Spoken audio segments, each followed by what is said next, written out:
চাচা, এই যে এই খাবারগুলো উঠে নিতে হবে। এত খাবার মুরগি, এই যে দেখেন কি অবস্থা, কিভাবে খাইতেছে দেখেন মুরগি এখানে। হ্যাঁ, এই যদি একটু রোদ হয় এই মুরগিগুলো অবস্থা কি হবে দেখেন, কি খাওয়ানো খাইতেছে। এই খাবারগুলো উঠান। এই খাবার তুমি ওই ঘরে কম দাও, একেবারে এক মগ ভরে ভরে দিচ্ছে খাবার। এই রোদ উঠলেই মুরগিগুলো আপনার স্টক করে মারা যাবে, এখন যে পরিমাণ খাবার খাইতেছে। এই খাবারগুলো উঠান, এই যে কতগুলো করে খাবার দিছে। খাবার আপনার বস্তা থাকলে তো সমস্যা নাই, বস্তা থাকলে তো সে টাটকা থাকতেছে।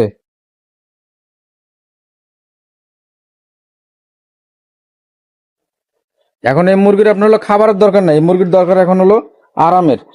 এই দিনের বেলা আপনার হচ্ছে যে বৃষ্টি হয়েছে, একটু আবহাওয়া ঠান্ডা, রোদ উঠলে কিন্তু ভ্যাপসন একটা গরম পড়বে।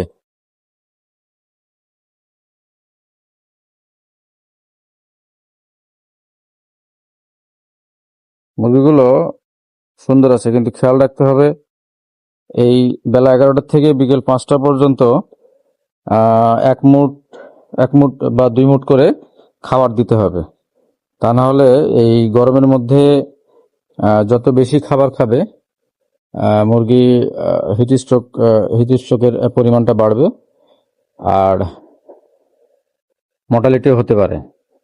তাই সবসময় খেয়াল রাখতে হবে দিনের বেলা খাবার কম দিতে হবে, বিশেষ করে বেলা 11টা থেকে বিকেল 5টা পর্যন্ত।